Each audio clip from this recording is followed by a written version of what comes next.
ये वीडियो खासकर मैं बच्चों के लिए बना रही हूँ और ये लगभग 25 इयर्स का एक्सपीरियंस है। अ, इसलिए मैं ये वीडियो बना रही हूँ और आशा है बच्चों को इससे मदद भी मिलेगी। आप जिस भी सब्जेक्ट को पढ़ रहे हो, सबसे पहली बात कि जो भी सब्जेक्ट आपको ऐसा लगता है कि नहीं ये बहुत टफ़ है, ये मैं नहीं कर पाऊँगा, या आप याद करते हो, याद नहीं हो पाता है, तो उसके लिए आपकी कोई अपनी रणनीति होनी चाहिए और एक ज़िद होना चाहिए कि आखिर क्यों नहीं ये सब्जेक्ट हमारा, क्यों मुझे बोझिल लगता है, क्यों मैं इससे भागता हूँ। तो ये समाधान आपको खुद ही ढूंढना होगा। अब चूँकि बोर्ड एग्ज़ाम है इसलिए मैं बोल रही हूँ। यूँ तो टीचर्स भी चाहते हैं तो सब्जेक्ट को, टॉपिक को इंटरेस्टिंग बनाते हैं, लेकिन अब आपको खुद इस चीज़ को देखना है, पहली बात। दूसरी बात कि जैसे बुक में आप शुरू कर रहे हो, चैप्टर 1 चैप्टर 2 ये आपका सीक्वेंस होता है पढ़ने का। तो चैप्टर 1 जब पढ़ते हो और उसका कुछ तो कुछ समरी अपना बनाते होंगे, जिसे हम शॉर्ट नोट्स कह सकते हैं। या फिर जब चैप्टर 2 में जाते हैं तो एक बार चैप्टर 1 का जो आपने समरी बनाया है उसको रिवाइज़ करना बहुत ज़रूरी होता है।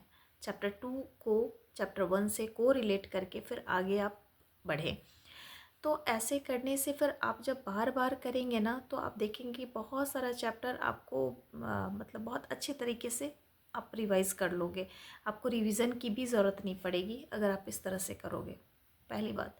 और जब भी आप कुछ भी पढ़ रहे हो, उसका क्वेश्चन आंसर वगैरह जो भी देख रहे हो, तो ये सोचना है कि उसे अपने शब्दों में लिखें हम, ना कि बुकिश जो लैंग्वेज है वो उसको फॉलो आप बिल्कुल ना करें।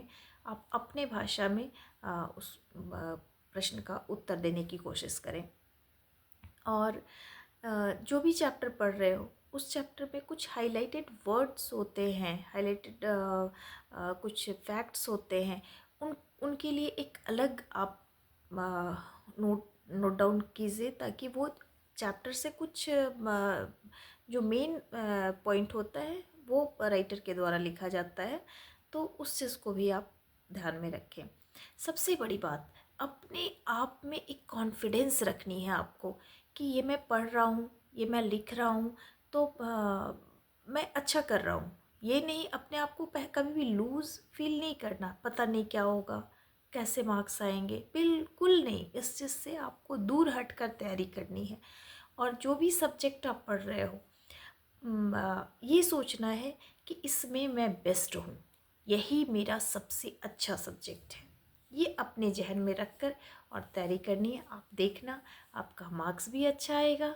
और आप में एक जो फोबिया होता है ना, एग्ज़ाम के समय बहुत डरते बच्चे, आपको बार बार टॉयलेट आता है, आपके हलक सूखते हैं, बार बार प्यास आपको लगती है, या बहुत तरह के सिम्टम्स आते हैं बच्चों में।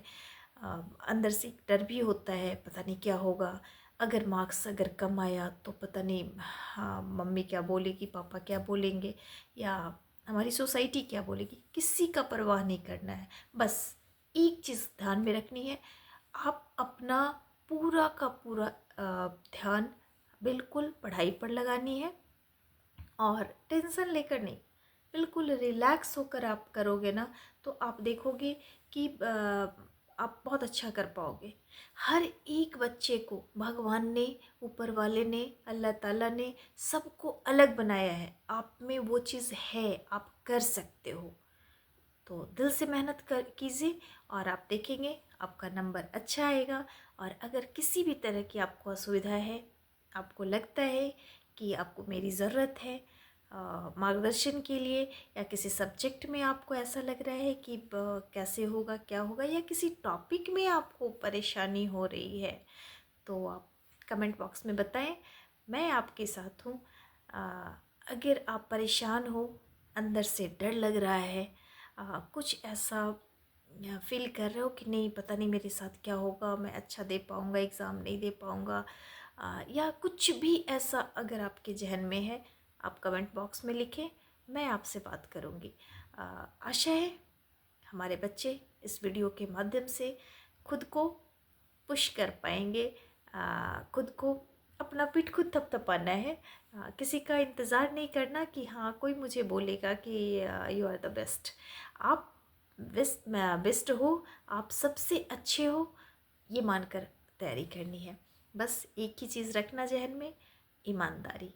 ईमानदारी से अगर आप कुछ भी करोगे ना, ईमानदारी से किया गया मेहनत कभी भी असफलता की ओर नहीं ले जाता, सदा आप सफल रहोगे। लेकिन ईमानदारी अपने अंदर रखना है, मेहनत और ईमानदारी, इसका कोई विकल्प नहीं है।